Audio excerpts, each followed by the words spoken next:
Mais à un moment donné, Dieu dit, il est temps maintenant que tous ceux que j'ai fait reposer dans le séjour des morts aient la possibilité de se reposer éternellement, aient la possibilité d'avoir leur récompense éternelle, aient la possibilité de jouir enfin de ce pourquoi ils ont été pieux devant moi. Et qu'il y ait une nouvelle alliance qui soit ouverte, où ils n'ont même pas besoin de prouver. À ceux-là, je ne demande pas de prouver quelque chose. Tout ce que je leur demande, c'est de croire simplement. Quelqu'un peut dire croire simplement. Croire simplement.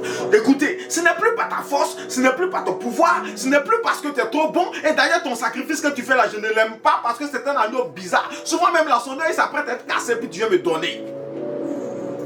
Et puis ton sacrifice là même, l'agneau là, si vous donne, vous devez manger, vous ne serez pas rassasié. Et puis c'est ce que vous me donnez, moi, à l'Éternel des armées. Écoutez, votre sacrifice même là, et puis l'objet du sacrifice, l'autel du sacrifice même, il est bizarre. Donc tout ça là, c'est bon même. Je vous donne quelque chose de meilleur. Votre adoration est incomplète, donc je vous donne ce qui va permettre à votre adoration d'être complète. Je vous donne moi-même l'autel du sacrifice, je vous donne le sacrificateur, et je vous donne l'animal du sacrifice. Je peux parler à quelqu'un.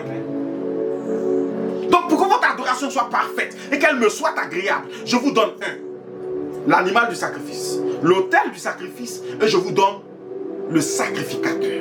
Donc le Seigneur Jésus vient lui seul incarnant toutes ces choses. Il est lui-même le sacrificateur, il est l'animal du sacrifice. Et comme par extraordinaire, il va choisir un endroit appelé le lieu du crâne. Le lieu du crâne. Le crâne c'est quoi? C'est la domination.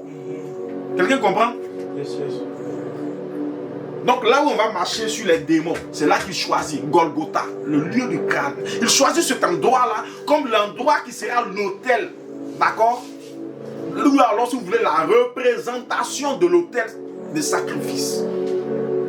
Mais cet endroit est choisi simplement parce que c'est un endroit où les criminels sont acheminés. C'est un endroit de la malédiction. Donc il va transporter toutes les malédictions. Parce que rappelez-vous que l'expiation est faite par le sang dans l'âme, n'est-ce pas? Donc pour expier quelque chose, ça veut dire qu'il y a quelque chose de sale. Il y a quelque chose de bizarre. Donc ce quelque chose de bizarre, de sale, d'impur, on va le traîner dans un endroit qui lui-même a l'habitude de recueillir des choses sales, des choses impures. Donc le lieu du crâne qui a l'habitude de recueillir des brigands que chaque année on tue, va recueillir ou alors va servir à être le lieu du sacrifice. Donc le Seigneur Jésus va poser l'autel là. Et c'est là qu'il sera lui-même sacrifié. C'est-à-dire qu'il devient lui-même le sacrificateur et il devient aussi l'agneau immolé. Quelqu'un peut dire agneau immolé. Et donc, son sang coule sur la croix. Mais ce sang qui coule sur la croix a déjà été donné à ceux qui étaient dans la chambre haute avec lui. Ils ont déjà bu. Et quand il coule pour le reste de la population du monde. Depuis ce jour où il a coulé jusqu'à l'éternité. Quelqu'un comprend?